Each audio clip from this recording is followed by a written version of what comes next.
What is up, guys? It's your boy GRC. We're coming at you live every single day, sometimes pre-recorded, but just forget it. Every single day, 11 a.m. Eastern, crypto in the morning. All right, guys, real quick, let me run through this so we don't have to interrupt these guys' conversation because Sam's going to go down the rabbit hole. We already know that. Real quick, guys, this is the Tetra website, tetra.win. I've been reading this website all morning. I've been listening to videos all morning. And, I'm just dropping it down below. Let's read just the brief start of this. Automate your DeFi. Guys, do you like to liquidity provide? Do you like to do swaps? Do you like to stake your crypto, limit orders? Do you not want to be tethered to your computer 24/7 for the rest of your life? I know that I don't. Well, guess what? There's a guy named STU in the green room right now, and he is creating a drag and drop tool, Remember, there's a couple parts to this, but we're going to keep it simple. This is a tool so you can automate your DeFi experience. You know, all those rabbit holes that Crypto Sloth goes down to make sure you're making passive income constantly with Hex, Hedron, Icosa, Watsa. You can kind of do a loop. They make these charts. Imagine if you didn't have to click the buttons as much. Imagine if you could set your parameters for your DeFi experience, because generally we know what we want, but going through and clicking through everything is truthfully extremely time consuming. So automate your DeFi experience.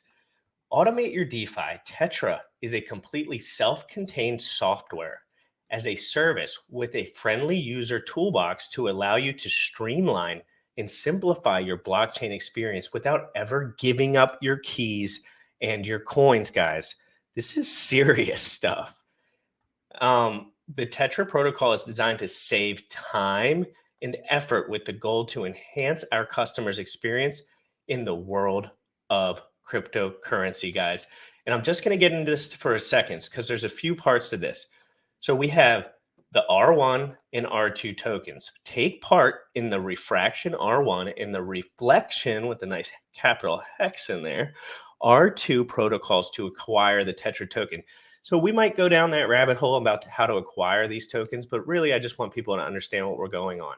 And then once you acquire your Tetra token, stake Tetra tokens in the single-sided staking pool to earn any stablecoin rewards from fees generated from the Tetra protocol. And then utilize Tetra. Tetra will offer some of the lowest fees to automate your DeFi strategies and transactions, decentralized and open to all. All right, guys, let's put that down. I just wanted to, you know what I'm saying? Crypto in the Mornings live every single day, and I do not smoke marijuana anymore. So everyone go like this when it says that in the song. You go like this. All right, because I'm going to switch that part, but I haven't switched it yet. You already know what time it is. Crypto in the morning. Crypto in the morning. Crypto in the morning. Waiting on phone. Crypto in the morning. Crypto in the morning. Crypto in the morning. Crypto in the morning. Crypto in the morning. Waiting on phone. Crypto in the morning. Crypto in the morning. Smoking a blunt on my way to the gym. 11 a.m. and I'm already tuned in. Got me some Hex and I'm making a stake. Got me some Hedron, I'm making it rain. Pay me some Maxi and that's just in case. Jim ready sent me to show you the way. DeFi Pro. Crypto in the morning. Crypto in the morning. Crypto in the morning. Waiting on phone. Crypto in the morning. Crypto in the morning. Crypto in the morning. Crypto in the morning. Crypto in the morning. Waiting on phone. Crypto in the morning. Crypto in the morning.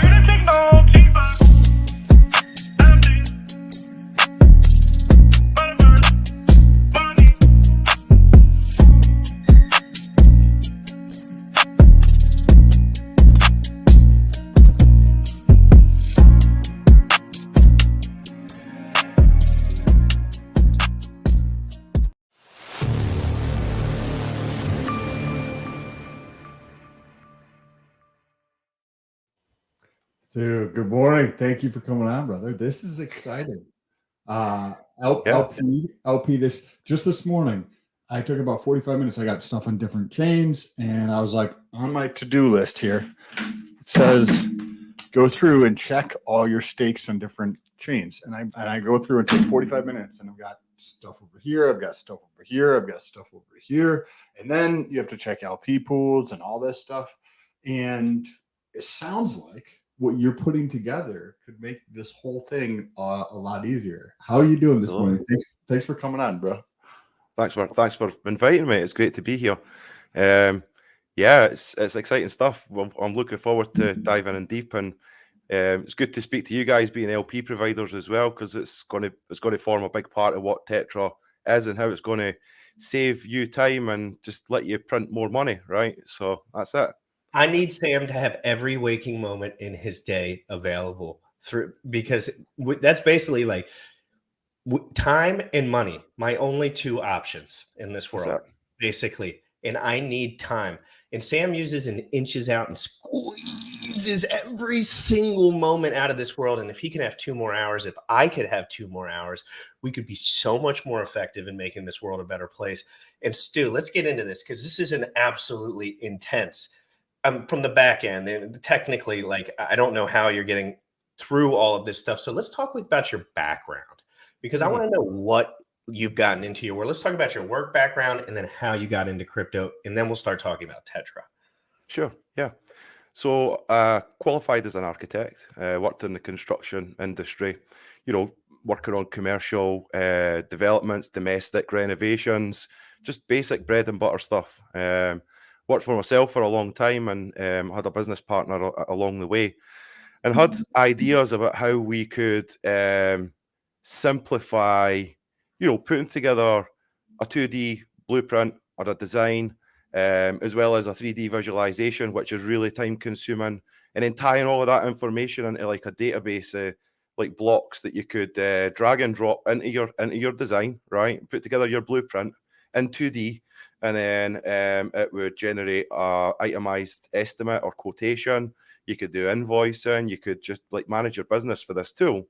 That was a design tool that generated 3D visuals and all that kind of stuff. So, I learned how to code, and we raised some investment. I fucking remortgaged my house. I really put my neck on the line to make it work, right?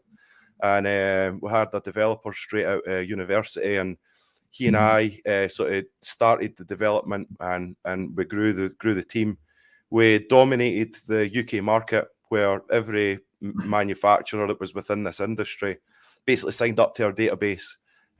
We took it to Europe. We had at one point in Europe about 800 member manufacturers that was all endorsed by the trade bodies and associations. And I was on boards of sort of steering groups and things like that, where we set the rules and guidance on how standards were created going forward. So it was quite a pivotal part in there. And then we started to knock on the United States door and start to try and get some of your guys, manufacturers, involved. And we had a big competitor in the States, and they invited me over for lunch. And it was actually a steak dinner. And we done a deal, and they bought me out. So I worked for them. I was vice president of that company for a couple of years, and we grew the business even more in the States. And they're still going strong with it right now. I worked for them for about 18 months, but got a young family, and traveling the world constantly was really taking its toll. So it was time for me to let someone else take up that, and I could go and do other things. And here we are. So it's safe to say that you were building a tool similar to benefit the people that were making these blueprints, time-consuming things within the construction industry, and you made it automated and seamless with a similar, I don't know how the product is laid out, but with a similar ethos, a tool to make that more efficient and easier, and it worked like flawlessly, it sounds like. So the concept is much the same in terms of save time, save money. From the design tool perspective, it opened up what was a really complicated process to like sales guys. So the sales guys could be running around on their tool on their iPad and their laptop, and they could be sitting there in front of customers and saying, right, well, what do you think of that? Love it. How much is it? Well, that's exactly what it's going to cost. Sign it here, right? So sign up. That's it. They've got a sale right out the back, So it changed the way that people did business. It allowed customers to be able to appreciate spaces much better, and understand exactly what they were getting for what they were paying for. When it comes to what we're doing with Tetra, it is much the same from a time-saving perspective. It's going to save you money. It's going to make you money if you implement it and use the tools in the right way. And it opens up running these complicated strategies to everybody. And as you guys know yourselves, being enslaved to the keyboard to enter and exit positions can be time-consuming, and you lose your appetite for it along the way sometimes as well, right? 100%. So the appetite is interesting. And just how did you end up in this crazy world of Richard Hart, Pulse Chain, crypto, and then Sam you got it?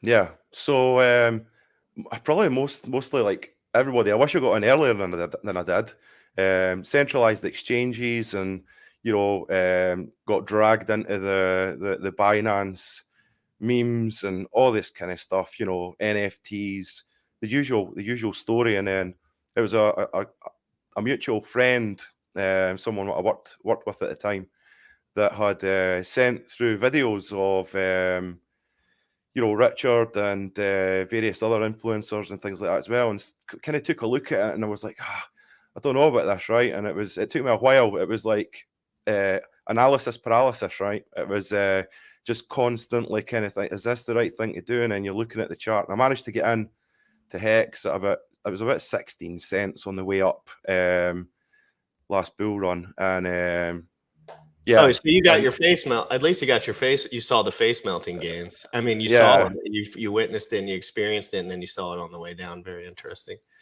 Exactly. Yeah. So it's been a great experience. I loved hanging out in the Pulse Chain main chat. The voice chat over there. Met loads of great guys, and just it's been great. It's been a great experience, and learned a lot from Richard as well, which is key to inspiring us to do what we're doing right now as well, of course. Where did you get the idea for Tetra? Like, were you like, oh man, I like LP, this is fun, right? Like, it's nice printing money, but then you have like maybe stuff on multiple chains and then on different wallets, and you switch back and forth between the chain, and then you got to switch on the wallet, and then you got to go back and forth, and you're trying to remember which ones you adjusted or which ones you didn't adjust, and it's just like back and forth, and it's a little like, it's not confusing necessarily, but you're going back and forth and checking your shit, and you're checking your shit, and if there's a volatile time in the market, then you got to go through and adjust all your positions potentially, because they're all out of a range if you're using V3 to do things or whatever the case is. So how did you come to the idea of this? Well, managing liquidity is actually a byproduct of what the core idea originally was. Managing liquidity wasn't actually what the system was thought out in the first place to do. So what we'd looked at was you look at Haunted strategy and all the other liquid loan strategies, and like the crypto sloth stuff for ICOSA, Hedron, and all these kind of things, right? So I'm looking at these and I'm thinking to myself, well, how are people actually going to execute this stuff, right? How are people actually going to do this, right? Nobody's actually realized it's a great strategy, right? It's fantastic, great strategies.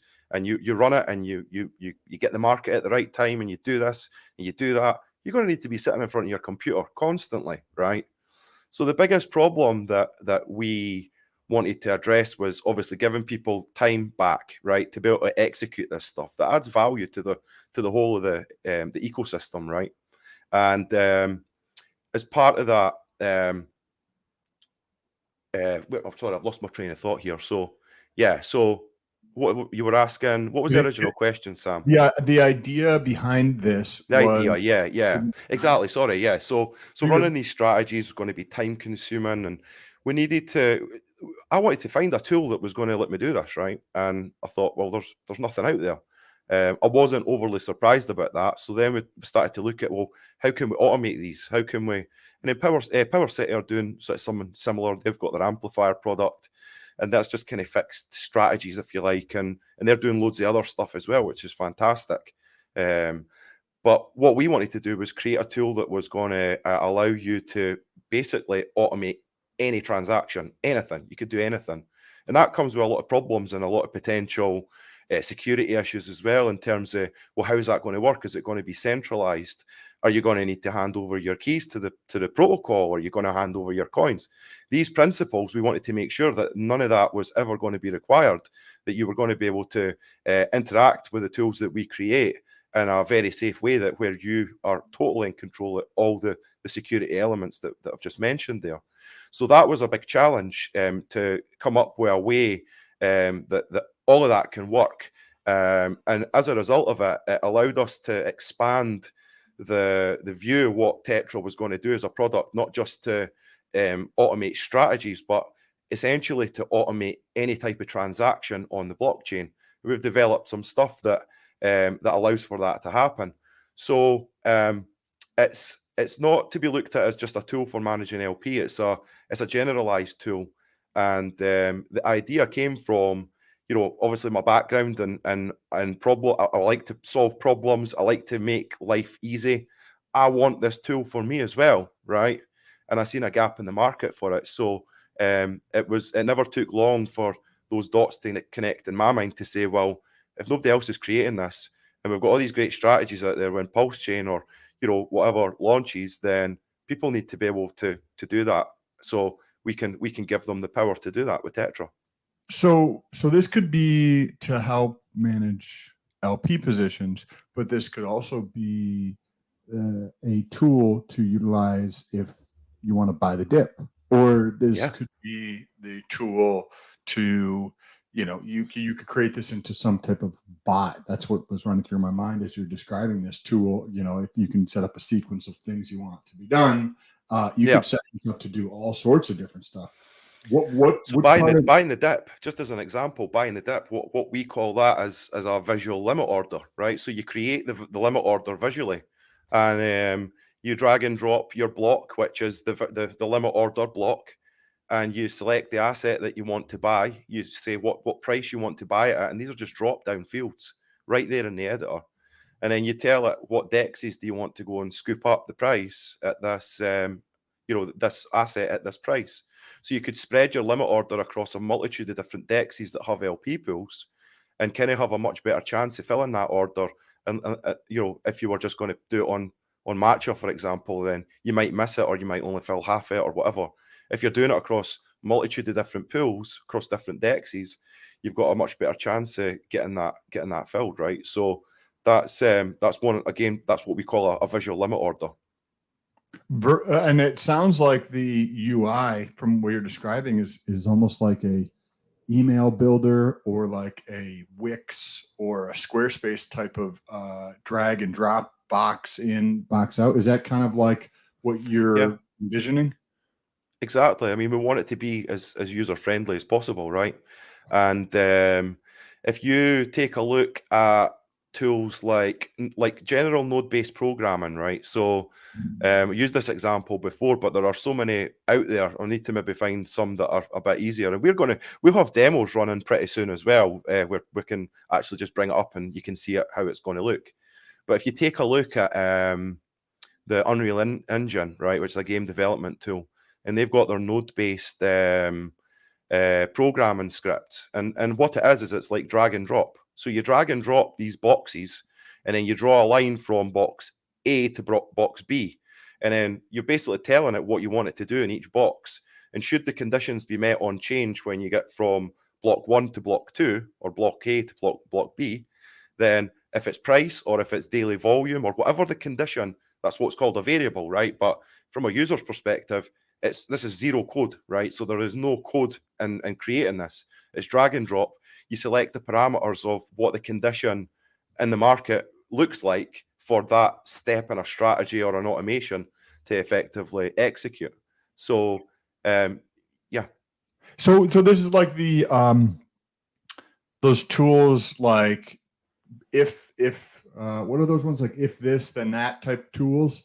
But how do you get around the security stuff, right? Because so you've got hardware wallets, right? And you got to put in, your PIN, and then you're going to connect to the site, and then you've got to approve, this token to be spent, and then you got to approve the actual transaction. Like, how does that work? Why is this like safe? So what happens when you create that, let's just call it an automation or a strategy, when you created your whole picture of what's going to happen when the market reaches all these different conditions, right? When you click launch, what happens in the background is that the system creates a smart contract that's deployed to the blockchain. You're the only person that has the keys to that contract. Okay. So then what happens is that you load that contract up. We call it a strategy wallet, right? You load that contract up with what you need for gas. You load it up with the coins that are going to be given the permission to be spent to kick off the strategy, and some stable coins as well, because there's fees that come back to the protocol for using it, right? It's a software as a service. It's ultimately, you can go and use it, but if you want to use it, there's a really, really small percentage of each step in a strategy that gets returned to the protocol. And we could talk about that later, but ultimately there's a cost to use the system. It's a software as a service, right? So the sort of things that are implemented in that strategy wallet are things like you could fully renounce it. So you could have it as part of a true DeFi project. So if it was a compounding strategy that worked on an existing DeFi tool that executes a strategy, it could be fully, it could be made immutable, and it just runs there forever and does whatever it needs to do if there's a compounding interest that is put against a third-party protocol. So actual protocols can use it, right? Again, if there was like a group of guys that wanted to like club together to start running a strategy and get all your funds in there together, there could be a multi-sig attached to that strategy wallet. So there's a whole variety of different features that are going to inherently be available within that strategy wallet. And obviously, if you're just running strategies and automations for yourself, you don't need to renounce the contract. You don't need to do anything. If you keep the keys to your own contract, right, which you own, and you're the only person that can modify or do anything with that contract, you could switch it up in the future. So if the market changes slightly and you wanted to make sure that anything that was going to happen going forward within that strategy, worked with how the market was going. So, you can do that. You can modify the contract, you can update it, and it'll do what you tell it to do, basically. So the strategy wallet is kind of the home for the automations that you create. And what Tetra is that it's going to give that contract information through like Oracle services. Obviously, the contract is kind of, it's smart, but it's dumb, right? Because it doesn't know what's going on unless it's being told what's happening. So there needs to be a constant data feed going into that contract, and we've got decentralized Oracle services that we're using, as well as the option for people, if they want to use a centralized version of information, which is like totally optional. So we're doing a lot of work on that, and there's going to be decentralized options, which is going to be the most important. And when that contract receives that information, given a certain condition, it goes off and it does what you've programmed it to do, or zero code node based programmed it to do. So it really simplifies, allowing people to basically just create their own smart contracts that do stuff on the blockchain. Now, will we be able to jump chains? Good I mean, question. So Tetra, yeah. So it will be multi-chain, in the term that it will run independently on other chains, right? So as I'm sure you guys have experienced, that you go onto a D app, right, and like could be Pancake Swap or whatever, and you select what chain you're on. So our front end will be the same front end that will work across multiple different chains, but then obviously the assets that you're interacting with are only on those chains. Now, But I think what GRC was asking, potentially, and correct me, GRC, if you're wrong. If I have, say, something on Ethereum, I can go in here, I can build a bot that will effectively tell this Ethereum to switch over to BSC through a smart contract from the front end of Ethereum. That's what I mean. You could. I mean, ultimately, it's your wallet, it's your MetaMask wallet that owns the smart contract, right? And that smart contract would only, in the first instance, exist on one chain, right? So what you would need to do is you would need to have it go to a cross swap platform like Rubik or whatever, and have it swap over to another chain. But you would need a way of being able to pick that up at the other side, obviously. Now you can do that. You'll be able to do that with your wallet, obviously, but you want to automate it, and then you want to have it go to a new smart contract, which is ultimately a strategy wallet or an automation that you've ran on Polygon, for example, right? So when it picks up the tokens that have been swapped or bridged over on that side, then it's free to go and do what it needs to do at that side, right?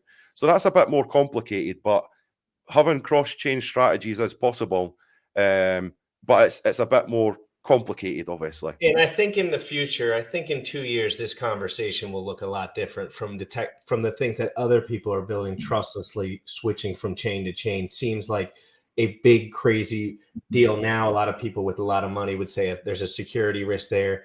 But as someone who just sends stuff all around as learning, I just do it for learning a lot of the time. I can tell you I asked this question, when atomic swaps, when cross-chain bridging that's safe and secure for everyone. And all the big wigs that I've talked to said in a few years, that will be everyone's experience. So I think on both ends, it'll be a little different. Let's talk for 1 second, guys. In the comments, if you have any questions, just go ahead and ask them.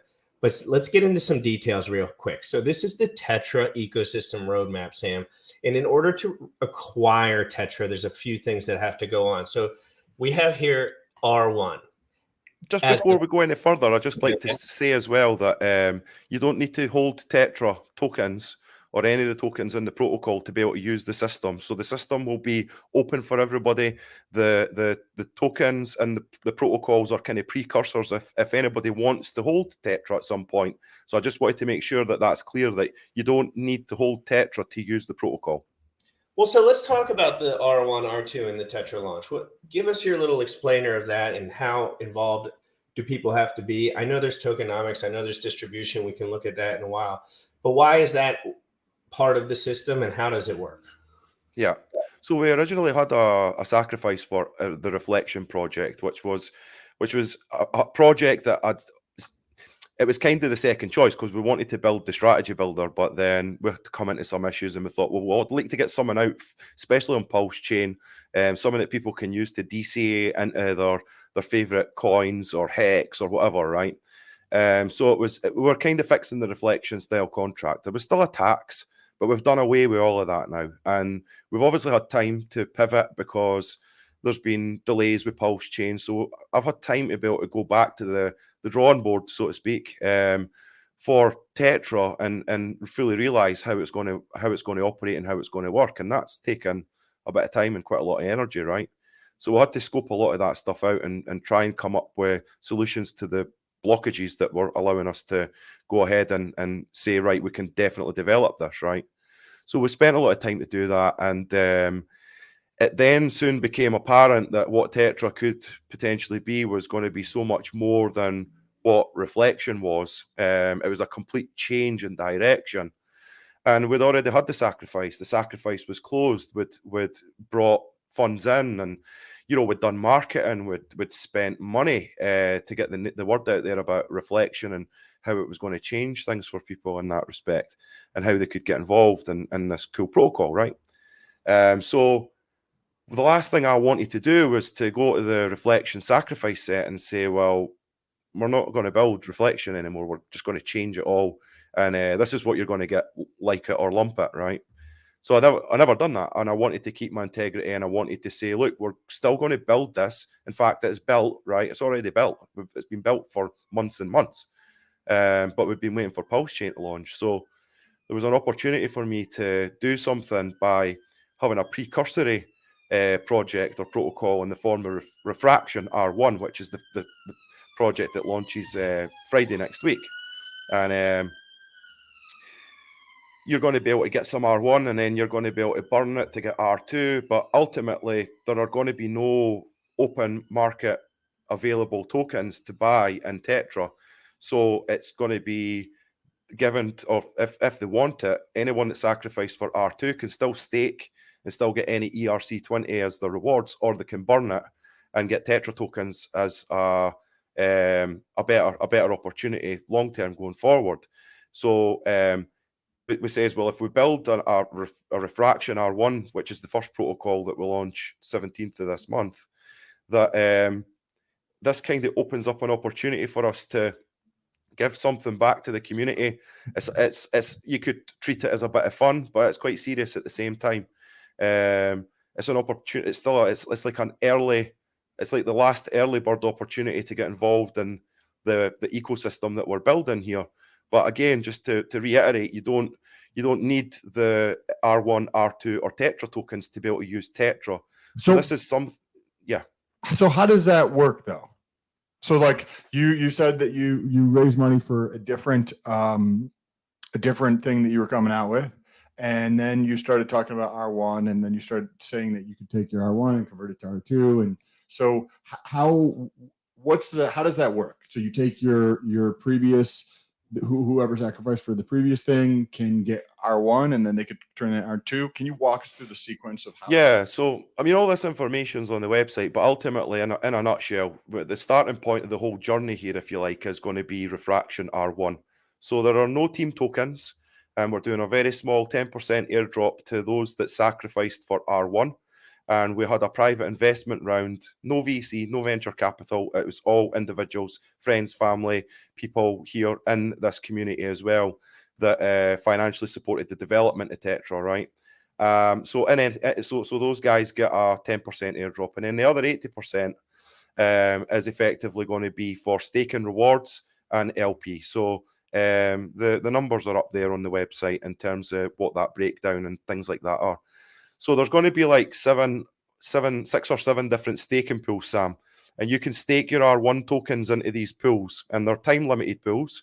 There's going to be a cap on the amount of R1 tokens that can be staked into the pool, and there'll be a fixed percentage as a yield reward in R1 if you stake for the whole period of time. We've got early end stake fees in there, and all of those end stake fees 100% go back to everybody within the pool that stake for the full term. So this is a way of accumulating more R1 tokens through the staking platform over the course of the next 6 to 7 months that is going to coincide with the launch of R2 and Tetra, which will both launch at the same time. So if you burn your R1 tokens to get R2 tokens, you do so and get a 10% bonus rather than market sell it. And then what happens in the background is that when somebody burns R1 to get R2, the liquidity is automatically redeployed into the pool for R2. The same then happens in the R2 protocol. You can stake it to get ERC20 rewards, right? No tax, no fees, no nothing, And it no says time limits. any ERC20. Yeah, Any any. ERC20. Yeah. That's interesting. Yeah, we can talk about that in a bit more detail, but just to kind of complete the overview here, if you hold R2 or you sacrifice for R2, you can stake it into the cube pool, and you can then get those ERC20 rewards and whatever you want, right? You could get Hex. You could just get stable coins if you wanted to. It's up to you. You can choose whatever you like. And then if you kind of think to yourself, well, it's maybe beneficial for me to move over to Tetra now, you can burn it. You get a 10% bonus in Tetra tokens, dollar value based, and then you then can stake into the Tetra pools, and that's where the real meat on the bone is going to be in terms of fees and things that are generated from the Tetra protocol. So we wanted to give a nice, it's a journey, right? It's a journey from the start of R1 to get to Tetra. We're developing this as we're going along here as well. So as time goes forward, there's going to be more development and more things and more availability, and we're going to have closed betas pretty soon for community members and things like that too. So this is a speculative opportunity for people to get involved at an early bird stage if they missed the reflection sacrifice. And we're using R1 as an opportunity to help us to build the community. R1 is designed to go up and to the right because ultimately market buys happen where you can then burn those tokens with no impact on the price chart, right? So I want to be able to use that as a flag that we can wave in the future and say, well, look at the protocols that we've built in the past. These are successful protocols, and it makes selling Tetra as a software tool much easier as well. At the same time, I get to honor everybody that sacrificed for reflection and still build this great tool that we're looking to build as well. So is the meat and potatoes here the Tetra software users' fees? From Yeah, I mean, it's a fee generating protocol because, you know, it's like if you, it doesn't matter how you look at it. If you have a license for Microsoft Office, you pay $10 a month, right? Or whatever it is. So you pay to use the software. Tetra's the same in the way that you pay to use the software, but rather than paying a subscription on a monthly basis, you only pay for what you actually use. And that's in the form of the strategies or automations that you run, that the protocol has returned a small percentage of the value of those transactions, like a gas fee, to use Tetra. Yeah. Well, why? Just like a Uniswap fee, right? You pay Uniswap a fee to Yeah. use your shit. Okay, but my question Precisely. is why? So, like, the average person in crypto is lost by what you just talked about, right? Because of the complexity of this. This is why GRC was like, oh, the meat and potatoes is the Tetra token, right? Yeah, it is. Because you're going to lose people. So my question is, and I'm not saying it's right or wrong. I'm just saying, like, the average person's fucking boom, they're gone. They don't even have any effing clue what's happening right now. So why have R1 and R2 at all? And why not just do everything with Tetra? Because that's the actual gold in the system. Yeah. I think it's my own personal sanity and morals in terms of honouring what the reflection sacrificers sacrificed for, right? I mean, there is no expectations, obviously, but anybody that was part of that, Tetra, right? yeah, If Tetra's going to be the goal, right? If Tetra's going to be a good thing, if Tetra's going to be the thing that's going to accrue. Well, trust me, I mean, it would definitely make my life a hell of a lot easier if we just did that, right? And you know, maybe I could have asked the community when we were sort of going down this rabbit hole, but I've made the decision now. And the bottom line here is that from an end user's perspective of what Tetra is, it doesn't matter if you buy these tokens or get involved. This is a speculative opportunity. We've got people that have already sacrificed for R2. All of these guys are going to be able to get Tetra if they want it, and most of them want it, right?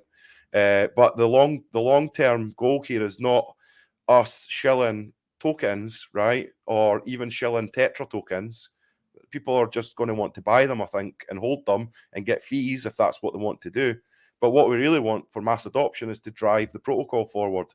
These are the tools. This is the stuff you can do. You don't need to hold the tokens. It's like Uniswap. I mean, you don't need to hold Uni tokens to use Uniswap, right? So this is the same thing, but I want to provide an opportunity for people still to get involved at an early stage that goes through this journey. So those that take the time to understand it or watch these videos like we're producing here today can understand that. We've tried to lay it out on the website that makes it really easy and simple to understand. But you know, it's secondary to what the protocol actually does, if that makes sense. Yeah. So okay, thank you. So Sam, the timeline is probably what you're getting your hair tied up on, because remember, years ago, Richard was saying 2 more weeks. And he was about to launch on Pulse Chain, and he had a bunch of these ideas already out, and Tetra probably wasn't invented in his head yet. So this is almost, you know, the people that got involved in that, like finding a way for them to stay involved and have some accruing value while still the mass project would be the Tetra itself, which is ultimately your goal. But, you know, things happen and you just adjusted like an architect would. You kind of adjusted to that point, it seems like. And that's where we come today, is putting all those pieces together for the people that might have got involved before Tetra was even an idea. Exactly. So how do the fees work? How much are the fees, and how are they distributed out? And how is the like the total supply, or like, just, I mean, I know it's all on the site, but people who are gonna like actually watch this will probably not take the time to actually look. And I have the site up, so if you want me to pull up the refraction detailed overview, I can. Yeah. So let's talk about talk Tetra. So it's really very straightforward. So when you deploy that contract or your smart wallet and you run your automation in there, we're talking like 0.05 as a decimal, i.e. a percentage. So 50 cents in against the value of $100 worth of transaction value is returned back to the protocol as a stable coin, and that's the fee that you pay. So if it's $1,000, then it's $5. If it's $10,000, it's so on and so on, right? So half a percent? Basically half percent, yeah. Okay. So we're saying that right now, and we are getting some feedback on stuff. It's not set in stone. And what we do and probably intend to do is have like a sliding scale of some description. And maybe as you go further through our strategy, that the fees become cheaper and things like that. We're looking at what we might be able to do to provide gas fee refunds within some of this stuff as well, if you run strategies that equal a certain value. So we want to create incentives for people to get involved, but not make it overly complicated. So we always had this idea of 0.5% as a flat fee, but that could change, and it certainly wouldn't be any more than that. So we're keeping an open mind in terms of what the fees are going to look like. And you said this is still in development, so you don't know, like if somebody has 6 steps in their process for their bot or whatever, then is that the same cost as somebody who just wants to do one thing? Or you're still in that, you're like, hey, I'm not sure how we're going to structure that yet.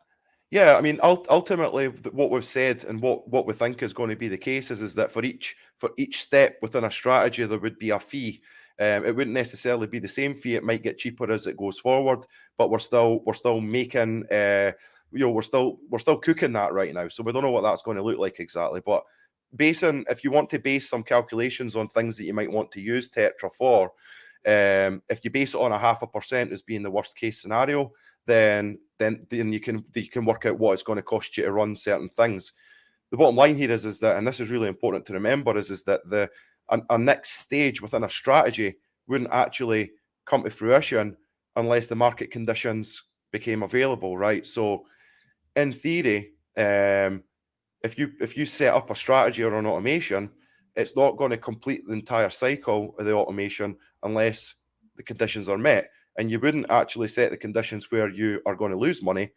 The next step is all about making money, right? So it makes sense for people to set up risk reward sort of factors within their strategies where they're always going to be making more money at each step as the strategy goes forward, and then the protocol gets a small cut of that, if you like, to operate and do business, right?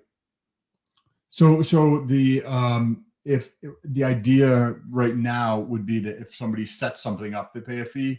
If it has 4 steps, they pay a fee just initially based upon the dollar amount. This is the thinking, it sounds like. And then step 2, that would be potentially another fee involved in there. Or whatever. Yeah. Okay. Yeah, exactly. And where are these fees going to be going? So they will go back to those that hold Tetra. So if you hold Tetra and you stake those tokens, then you will be entitled to a proportionate share of those fees that are generated by the protocol. And it's really just that simple. So 100% of the fees go back towards the Tetra token, effectively? To the staking pool, yeah.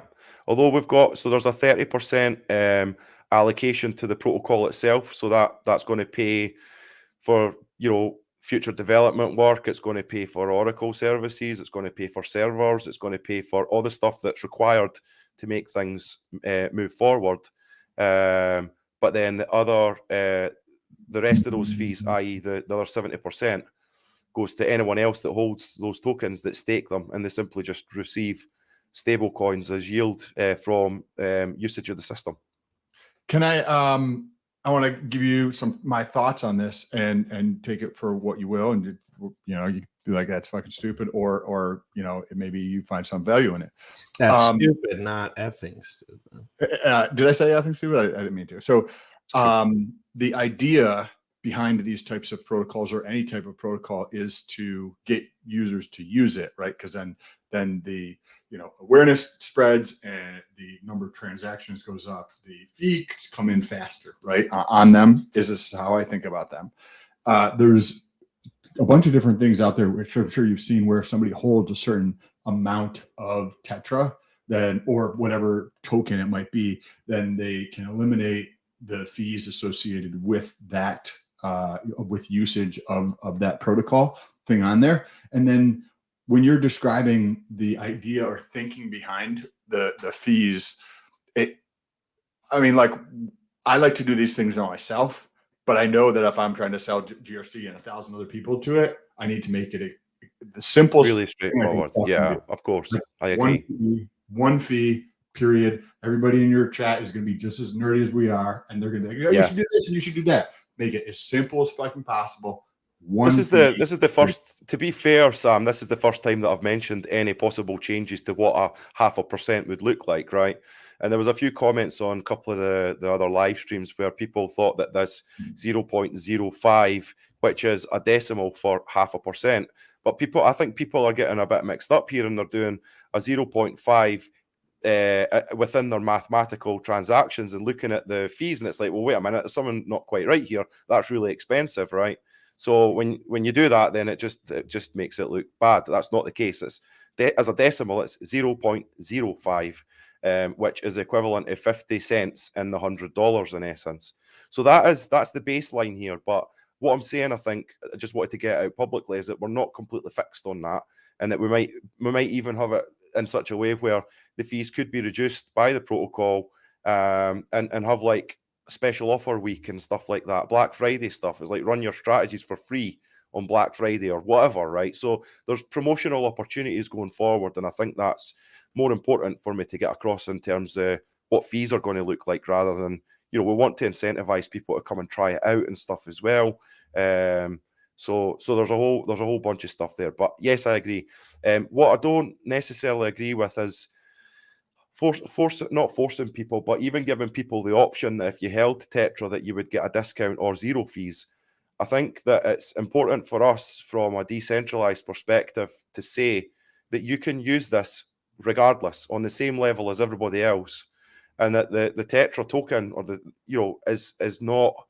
I don't want it to be encapsulated within the fees of what people use with the system usage and the fees and things like that. It's nice to have incentives and things like that, but I think, I want to be able to have open conversations with as many people about Tetra as possible.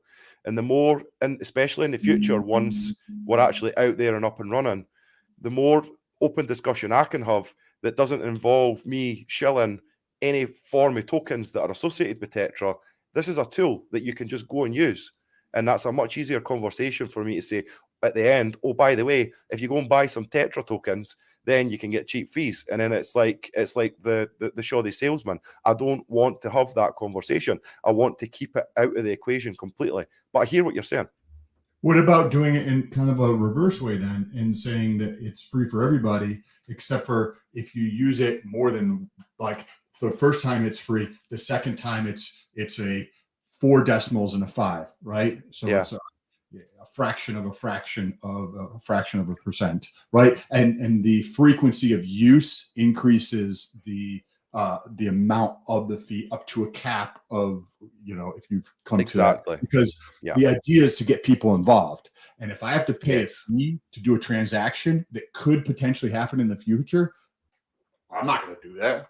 Right? Like, I'm just saying, like, because if you're like, okay, I set up this 4 sequence step to do X, Y, Z if these market conditions are hit, and I pay a fee up front on a $40,000 transaction, like, okay, cool, F that shit. I just won't use that because I'm not going to pay a fee to do something for a possible thing in the future that may or may not happen. Do you know what I mean? Sure. If you open it up to be free for everybody to start with, and then if wallet 1, 2, 3 uses it each consecutive time, it moves up, like, say if it's 4 zeros and a 5, right? Then it moves 4 zeros and a 6, or goes up by 20% every time. Absolutely. We are absolutely, Sam. I agree with that totally, and we are actively working at the minute to try and see what we can do to lower that barrier to entry, especially at the first step, to give everybody a head start and make it even easier for people to get involved without having to think too much about it. Unfortunately, it does throw up some ways in which people could use it for in a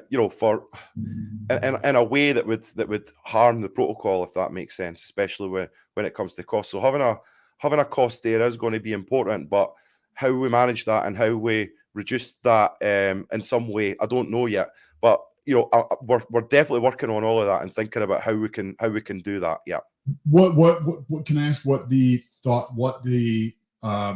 is that cost that you're saying, like, okay, if it's free, like there's a cost. Obviously, you're running the site, you're going to be running a server, right? Is that what you're talking about in terms of cost, or is there something else you're talking about in terms of a cost? No. I mean, it's ultimately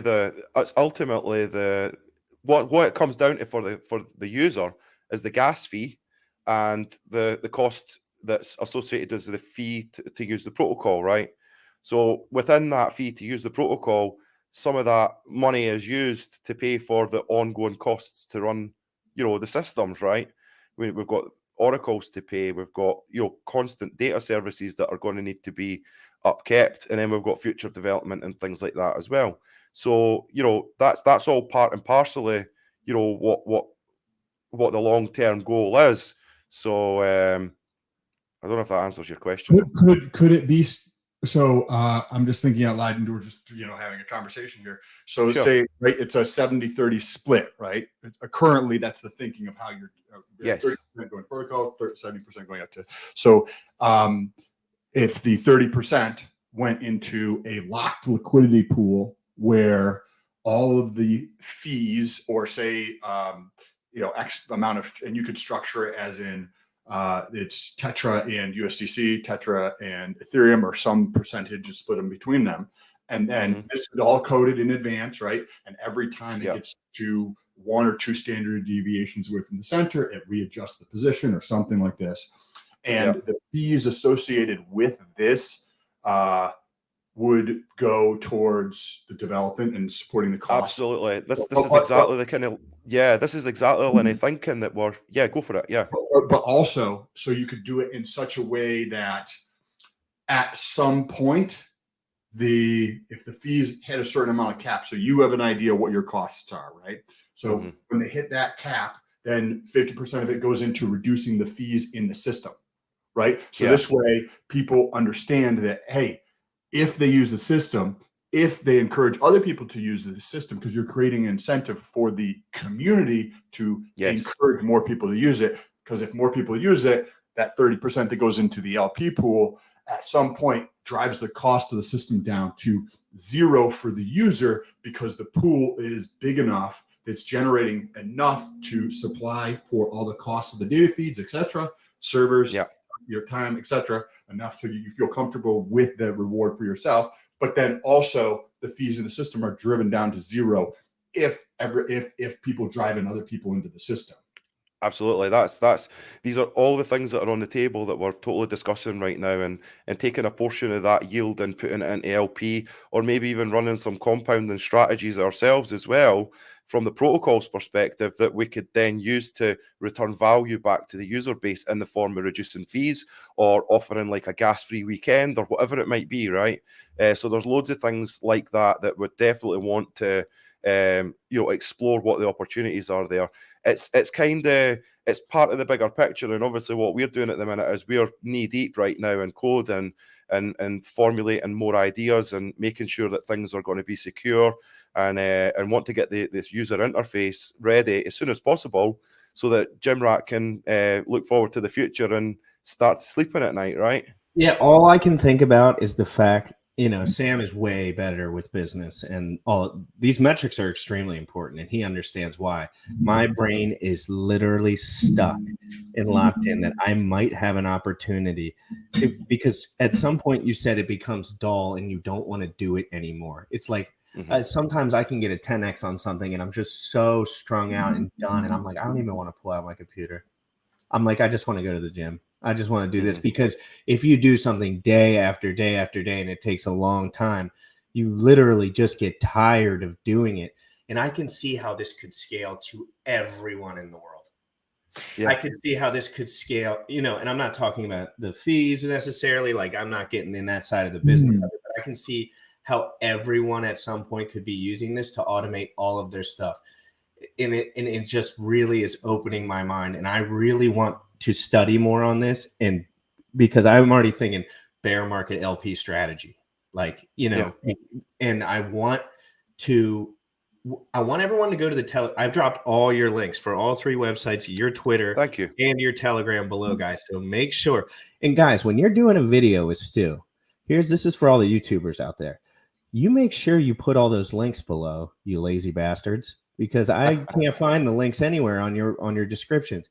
Make sure before you do a video, you drop all the links below. I got your Twitter down there.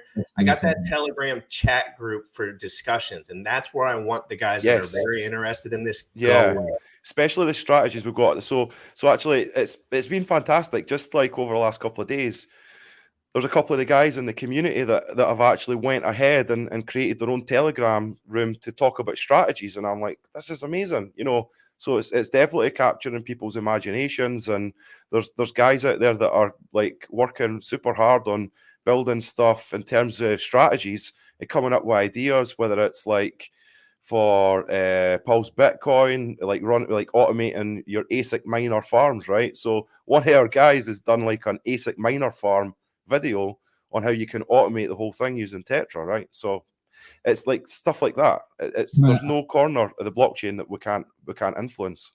I think this is freaking awesome. So question on that front. So say for people who provide liquidity, this will make sense, but you can provide liquidity, you earn fees. So what you do with those fees can be, you can do whatever you want. You could roll them back in, you could take them and you convert them to something else. Now, could somebody go through, and so I'm assuming they would have to kind of deposit it into the smart contract in order to set up another smart contract on Uniswap. And then if they wanted to do something that I was just describing to you, where you could have, when it moves outside of your range, it automatically gets reset, but the portion that was fees gets converted into a third asset. And then say like it's Hex and USDC, and there's this much in that pool. And at some point it moves outside of the range.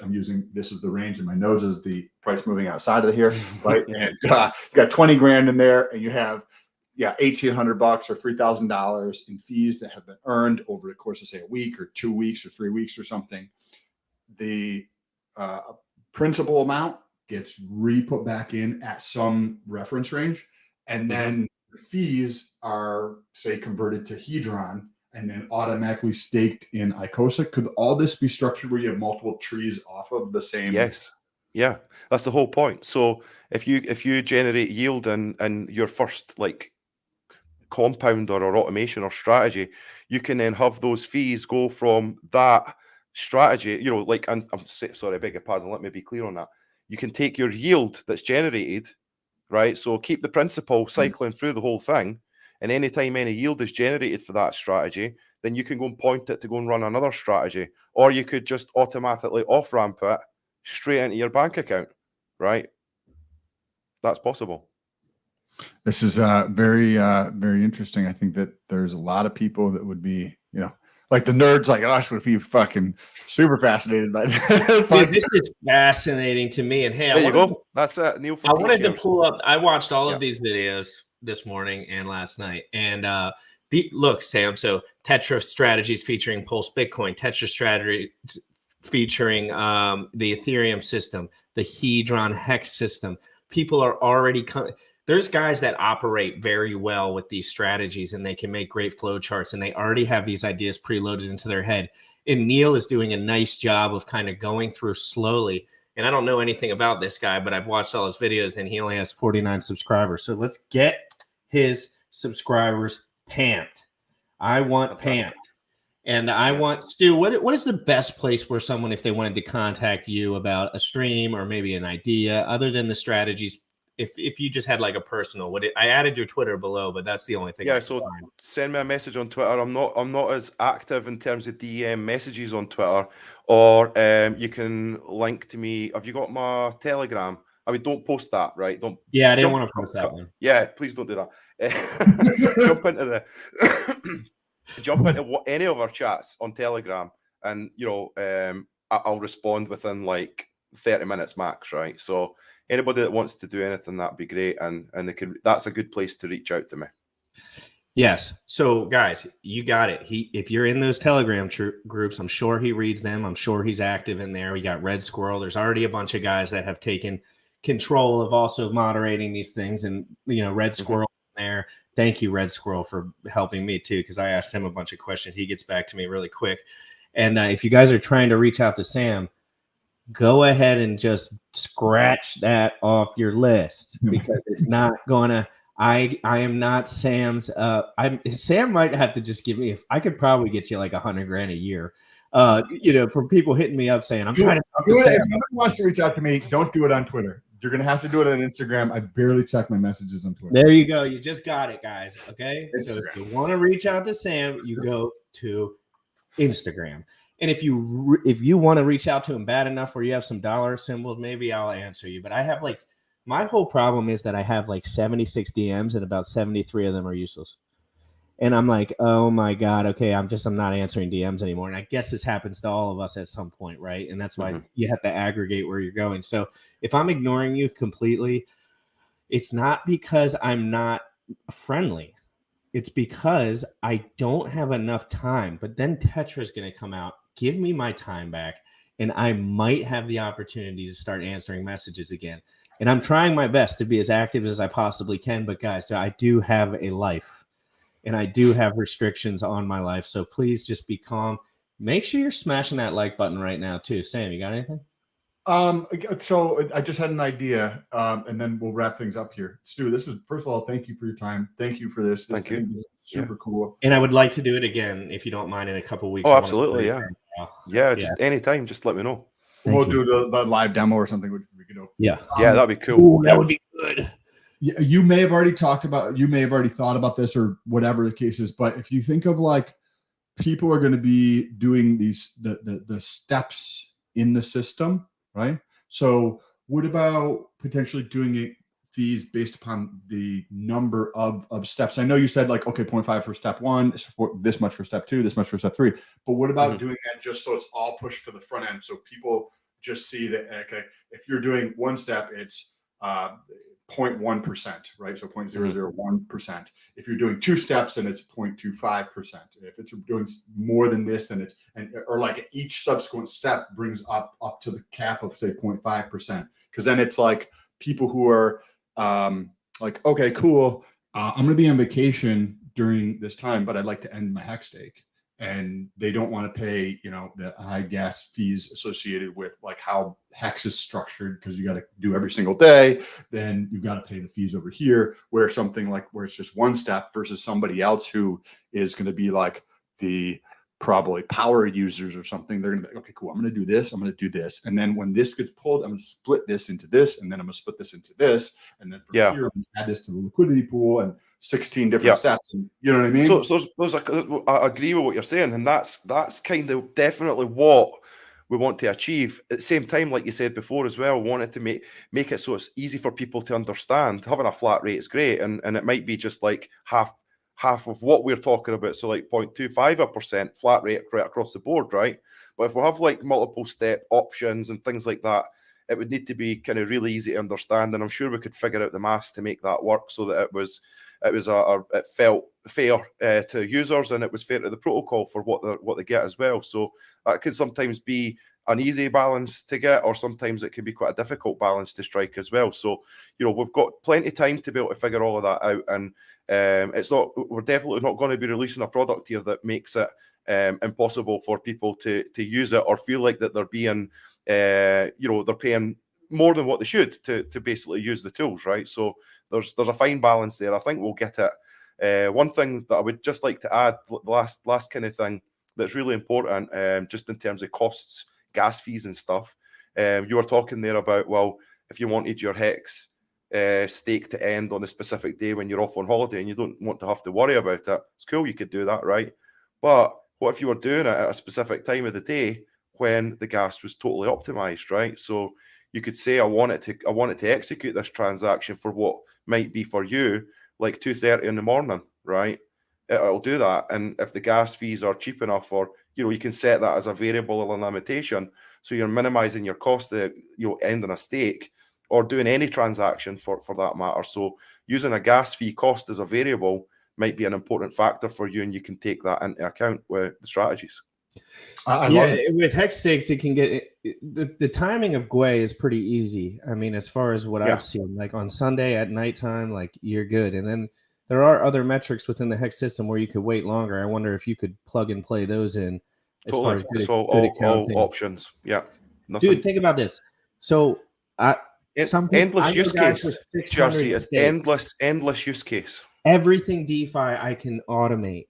It's so Yeah. I can't even wrap my head around it yet. I'm like thinking about all my Hex stakes and all my notes that I have on all my calendars. I have stakes on ICOSAs. I have Watsas everywhere. I have Hedron 10x bonuses that I never look at.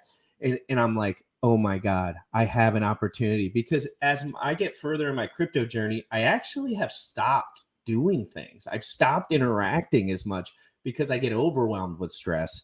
And then I'm like, okay, I need to minimize my experience so that I can handle it mentally. And now I have butterflies. I'm like, oh my God, maybe I have a chance to be able to do all the things I want and just automate it. I know people with 600 end stakes, they will be using this tool 100%. Sam, anything before we go? I did write down smart contract risk, but I don't know if we have time. Like 2 minutes, we'll wrap this up. Can you talk about the smart contract? Because if you're adding on, say, 12 steps in a process of something, if these certain conditions are met, then the surface area for the smart contract increases, which thus increases the likelihood or the risk of some negative thing happening. Yeah. Well, I mean, there's always going to be risks regardless of what you do, whether you're doing it manually on the blockchain or you're automating it, right? So what we want to do is we want to make sure that we're providing enough in terms of being able to mitigate and limit risks as much as possible when it comes to a strategy wallet or a deployment of an automation. And that kind of covers some of the stuff that we spoke about already, but just to expand on that. So the smart contract itself will have a whitelist of the protocols that it's interacting with. So if somebody did manage to get in there, right, and do something or try and take funds or whatever, then it's only going to be able to do it through the protocols that you've said are on the whitelist. So that could be Hex, that could be on the whitelist. ICOSA, Hedron, these could be on the whitelist for the contract. So the contract won't be able to do anything else with the funds other than interact with those contracts. And more importantly as well, there'll be set limits as to how much those contracts can be interacted with in terms of the coins that are held within that smart wallet as well. So there's things in there. There's also going to be like you're going to be able to freeze that wallet. So it basically locks everything down, and you're going to need to go in there with your keys and unlock it basically to be able to get access to the funds. So we want to make sure that I don't want to speak too soon on this, but there is a chance that by doing things in this way, you're actually protecting yourself more than you do with a hot wallet, obviously, which is like, that's what you shouldn't do, right? But it sits somewhere kind of between that and a hardware wallet, if you like. Obviously, a hardware wallet's even better. But, I'm not going to speak too soon, but we want to implement things that are going to protect our customers and our users from potential, threats and events. So, yeah, I would say that there is no more risk to using this than you would if you were just doing the transactions manually. Thank you for touching us. I'm super curious to see how this plays out. Sam, I'm going to make sure that right when I'm excited about this, I don't get excited about too much anymore, but automating and getting my time back is something that I cannot help but be excited about, because you go down this rabbit hole and you're like, yeah, I might have money. Yeah, I might have this, but oh my God, am I ever going to get my life back? And I want to keep going down the rabbit hole, right? I don't want to stop. But then I'm like, oh, wait, this has to go. That has to go. I'm like micromanaging my life in so many different ways because, workload is just, it can only go so far. Automating my workload is something that I'm completely passionate about. And I'm just in the early stages of my crypto life, I guess. And this is giving me all sorts of hope. It's opening my mind a lot. And to know that you've already done this in another field to a degree. I've read a lot of blueprints in my life for cell tower stuff. And I could promise you, I'm sure I was using some of the technologies that you were a part of, not me using them, but somebody that was producing all the stuff that I was reading. So this is extremely interesting to me, Stu. I am going to be in your DMs probably too frequently, and I really do appreciate your time. And I want to help you as much as I can, spread the word, Thank you. and to get as many people involved in that Telegram chat as possible. Guys, we do have time. I'm not saying I don't know his schedule. I'm sure he's working his butt off. But, you know, we're talking about we're so early in crypto. Everyone remember, if you just listen to this whole thing, you have no idea what's going on. Welcome to the club. Okay, because we're early in crypto and all of these tools. If you're there in the beginning when they're created, you will have such an advantage over everyone. So just stick in the game and pay attention, take notes, and you don't have to finish everything in one day. You don't have to accomplish. I don't have to learn Tetra from ground up in one day. I can learn it in a year. Okay, so and I get the opportunity to potentially use these tools and understand them before the masses get a hold of them, and I can implement my strategies and really get a hold on my DeFi experience, and that's what I'm so excited about. Thank you so much, Stu. Thank you so much, Sam. And I will be in your DMs scheduling an episode for a few weeks from now when we can start talking about probably around February 17th. It sounds like would be a good time to have you back on. But anyway, I'll talk to you later. Stu, is there anything else you want to point people in the direction of? But I have all your links below. Yeah, all the links are fantastic. Go and check out the website and jump into the Telegram, join the discussion. And yeah, if you're excited about what you see, then hang around and you might be able to give us some influence and ideas of your own that drives the direction of the development of things too. So yeah, thank you very much for your time, guys. No, thank you so much. And if you have a strategy for a certain ecosystem that you like, don't be shy. Perfect. Don't be shy. Yeah. Don't be shy at all. We all like making those bubble charts. I love reading those bubble charts. So when more people with bubble charts, making us easier for a lot of other people, use your skills to the best of your ability. And now you have an opportunity to put something on paper and have some people look at it and look at you in a nice, beautiful website where you can see, I see that section where you're going to have everyone's individual skills. I could see Sam's head in there at some point with a little Sam diagram for his LP strategy or whatever, maybe in the future. We'll see. Have an amazing day, guys. Crypto in the Mornings live every single day. Go ahead and smash that like. Give me a reason to keep doing this, even though I'll never stop. You already know what time it is. Crypto in the morning. Crypto in the morning. Crypto in the morning. Waiting on phones. Crypto in the morning. Crypto in the morning. Ready to take notes. Crypto in the morning. Crypto in the morning. Crypto in the morning. Waiting on phones. Crypto in the morning. Crypto in the morning. Ready to take notes. Smoking a blunt on my way to the gym. 11 a.m. and I'm already tuned in. Got me some hacks and I'm making a stake. Got me some hedge on, I'm making it rain. Pay me some maxi and that's just in case. Jim Renner sent me to show you the way.